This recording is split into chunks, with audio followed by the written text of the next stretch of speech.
여러분, 중국군이 서해에서 말입니다. 군사훈련을 굉장히 강화하고 있습니다. 올해 말입니다.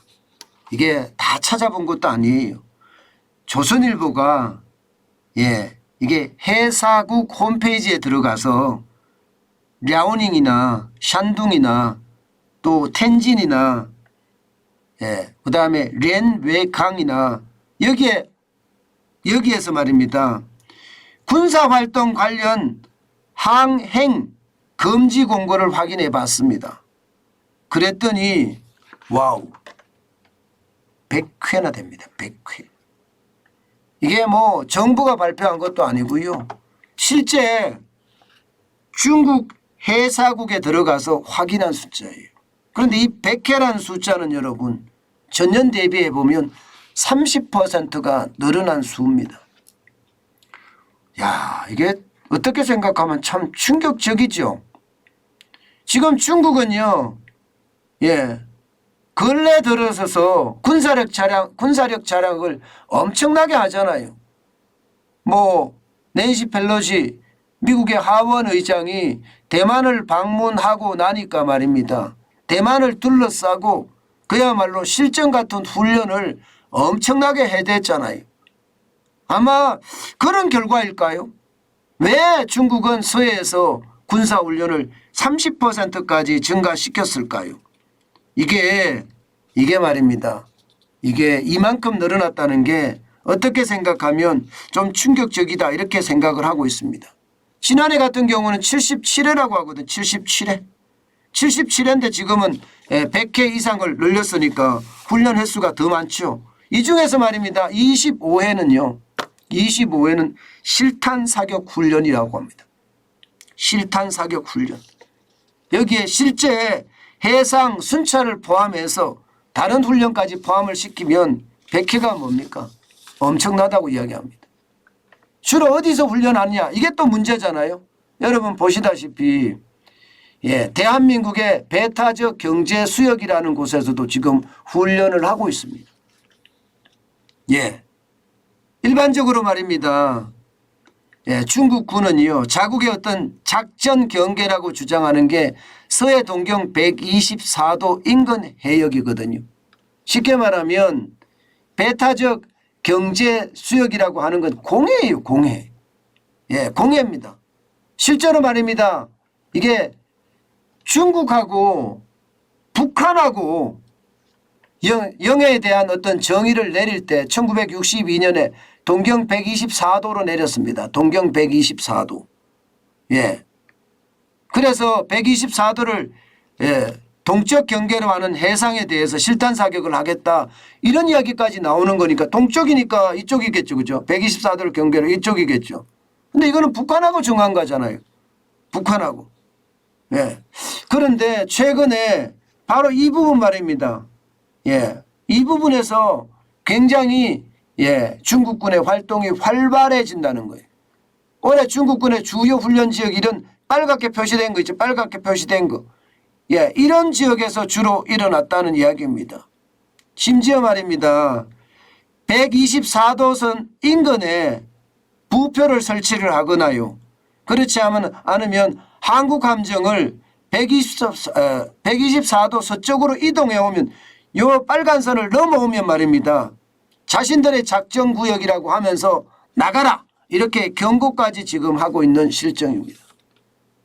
왜 이런 일이 벌어질까요? 왜 이런 일이 벌어질까요? 이게 말입니다. 지금 북한하고는 영해를 정하는 기점이 동경 124도라고 이렇게 정해져 있지만 우리나라하고는요 아직 영해에 대해서 국경선을 정한 적이 단 한 번도 없습니다. 뭐 이런 국경선을 가지고 다툼을 한 적도 없습니다. 아마 지금 이렇게 접근을 못하게 하고 밀어내고 또 2013년인가요? 우성리 당시 중국 해군 사령관이 중국을 방문했던 최윤희 해군 참모총장에게 동경 124도 서쪽을 넘어서지 마라 이렇게 이야기를 했습니다. 그랬더니 당시에 최윤희 해군 참모총장은요. 여기는 국제법상 공해고 북한의 간첩선이 이렇게 넘어올 수도 있기 때문에 이것은 당연히 대한민국 입장에서는 순찰을 해야 된다. 이렇게 이야기하고 있거든요. 예, 이렇게 이야기하고 있기 때문에 이것은 결국 말입니다. 중국하고 다툼이 충분히 될 수 있다는 얘기예요. 그러니까 이들은 말입니다. 동경 123도에서 동경 124도 사이에 계속 훈련도 하고 실탄도 쌓고 군사훈련도 많이 한다는 얘기. 왜 그럴까요? 이것은 결국 실효적 지배를 하고 있지 않느냐. 실효적 지배를 하고 있지 않느냐.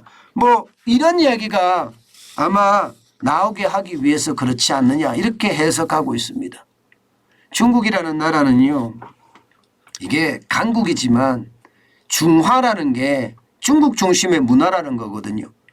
예, 중국 외에는 다 오랑캐입니다. 예, 그런 차원에서 본다면 오랑캐는 어떻게 해야 된다고 합니까? 그냥 러시아가 우크라이나를 짓밟듯이 그렇게 짓밟을 가능성도 굉장히 큽니다. 조아리지 않는다면 말입니다. 저는 이런 것을 보면서요.